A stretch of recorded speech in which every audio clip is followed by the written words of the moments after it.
Well, here we are in May, believe it or not. You've made it to the finish line, just a few weeks left to go. And first of all, I just want to say well done.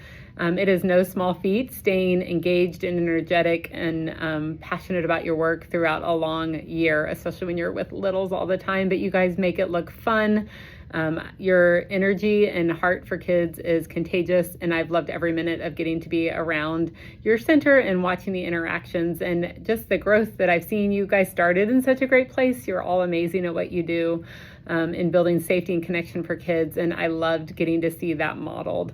I think if I had to, in this short time, really just lift up some of the things, the most important things from our year that I want you to remember as you go into the summer, and a time hopefully for some rejuvenation and some time to be intentional about rest and just getting refocused and geared up for another year, is really just above all else embracing that adult first mindset. And that as we think about the brain states and the green state, the red, blue and green state, and being able to move ourselves. We're all going to find ourselves in the blue and red states at times in our personal life, in our work. And it's becoming more aware of our brain state, being able to sense and feel it in our bodies and notice it, and then being able to consciously bring ourselves back one state at a time back into that green state. And once we're able to do that for ourselves, we'll be able to show up so much better for the people in our lives, and being able to model that calmness and being able to have the ability to co-regulate with our young people. And I've seen so many of you model this so beautifully throughout the year. And I think summer is awesome that you get that chance to pause and kind of refill your cup so that you can go back to that. But it's a great time over the summer too to practice noticing people's brain states in the world around you as you're out and about. If you go to Disneyland this summer or even Walmart, you'll get to see lots of opportunities to practice noticing, and then using that, all the skills that we learned this year, to be able to say, oh, wow, that person's in their blue state. They're really needing connection right now. Or, wow, they're really triggered in their red state. They need a feeling of safety. And again, that can be emotional safety, not physical safety. So hopefully this year you started to look at your classroom, but even the world outside of your classroom more through that lens. And then the other things we really touched on this year were then teaching kids breathing, and how do we help them learn, even when they're little, being able to take those meaningful deep breaths to bring themselves back up, that we practice when we're calm so that we can use them when we're not. That language of DNA where if they're in their red zone, that we can model, your hands are going like this, your face is going like this. And once they look at us taking that deep breath and saying, you seem frustrated, and then moving into, you were hoping or you wanted, when you want this, say that, or I know it's hard, but you can handle it. So we went through that early on with the brain states and the DNA process. We talked about the safe space and being able to have some of those techniques. Some of you maybe did a safekeeper ritual, wish you well, that language of safety. Can be really helpful. So many class rules could be whittled down to, we keep ourselves safe and other people safe. And so when we see them doing something in their room, like, oops, we need to use our walking feet, it's not safe to run. We can embrace that language of safety. And even in our noticing, when we moved into the noticing and positive intent, when we're noticing and giving attention to things we like to see. Oh, Jane, you held my hand when we crossed the street. That was so helpful. So we're embracing that language of safety with the noticing and giving really specific, Sally, I noticed that you shared your, the truck with Jane. That was helpful. Or that was kind, and making sure that we notice, because we're going to get more of what we see. And so the more we draw our attention to, the more we're going to see that behavior from kids. That skill, the language of positive intent. So when we see a misbehavior, we say, oh, you wanted, so you this. Like, you wanted to touch her bow, so you grabbed it. You wanted to see what that felt like, so you grabbed it. You didn't know what else to do. We can't grab our friend's clothes. If you want to touch it, ask her, may I touch this, please? And so giving them that language of positive intent can be so helpful too.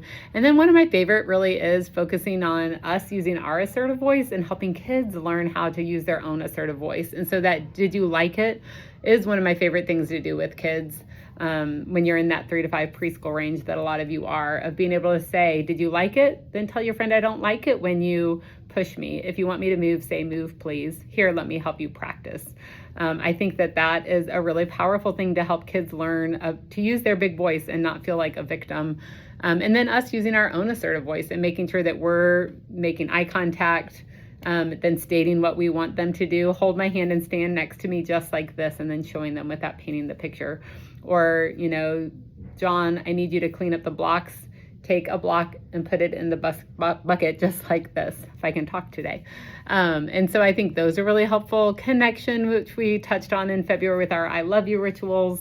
Anytime we're using that eye contact, playfulness, presence, and touch, it's the joy juice of childhood and for adults.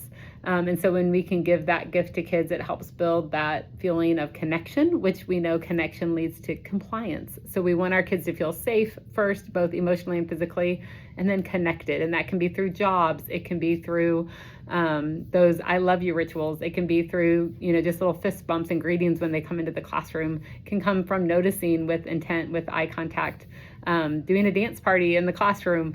Anytime that we're combining that touch, eye contact, presence, and playfulness. And really, I heard a speaker recently say that there's a difference between caring for a child and connecting, but a lot of the opportunities that we have to care for kids, like a diaper change, can be moments of connection if we're intentional about them. So whether we're serving food to them or changing a diaper or any of the other ways that we care for them, how can we change those moments into connection? And I know that I've seen, especially in, I don't know the numbers of all your classrooms, but I want to say the 18-month-old is age that they do I love you rituals as they do their diaper changes, and that's just beautiful to watch. And then visuals, the first then cards that we used, making sure that we have routines in our classrooms, that we can use social stories to help introduce hard transitions or new experiences. I think first then is great for first we do circle time, then we go outside, and being able to show them that visual. And then finally, when we get to choices and consequences, they really work well once a child feels safe and connected, and then we can introduce those consequences. And one of the favorite visuals I gave you guys this year was that challenging behavior tree. And you start with the challenging behavior, and we have to ask ourselves, are they lacking willingness? And that usually means that there's a lack of connection. Are they missing a skill that we need to teach them? Or is this really, they've demonstrated the skill, we know they know how to do it, and they're a pretty well-connected kid in our classroom, and then that's when we would move into using consequences. So that's a big wrap-up of all of the things that we covered this year. You're gonna get a visual, and it can be a reminder you put in your classroom. This summer I would have it somewhere just to keep it fresh and in your head. There's 1,000 conscious discipline videos out in the world. I know you guys have access as a center to some online curriculum. There's also just on YouTube, if you start putting in a topic in conscious discipline, a lot of their talks and stuff are online, so you can keep learning and growing. And I feel like I have to review this stuff monthly to keep it fresh, because it's not the language we necessarily grew up using.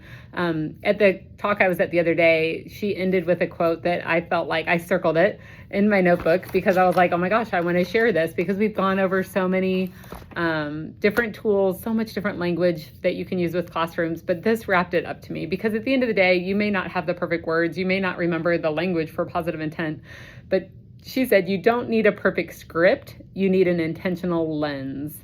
A small shift can change relationships, and relationships change outcomes. But I love that. It's not about using the exact words. It's really more having that lens of an adult first mindset. I need to stay calm so that I can help others around me stay calm, and do what I need to do for myself so that I can do that and show up for kids. And then having that lens of positive intent, having that lens of this is a small child that's lacking skills, or his behavior is trying to tell me something and I need to help figure out what it is it's trying to tell me. When we can look at kids in that realm, then all these tools fall into place.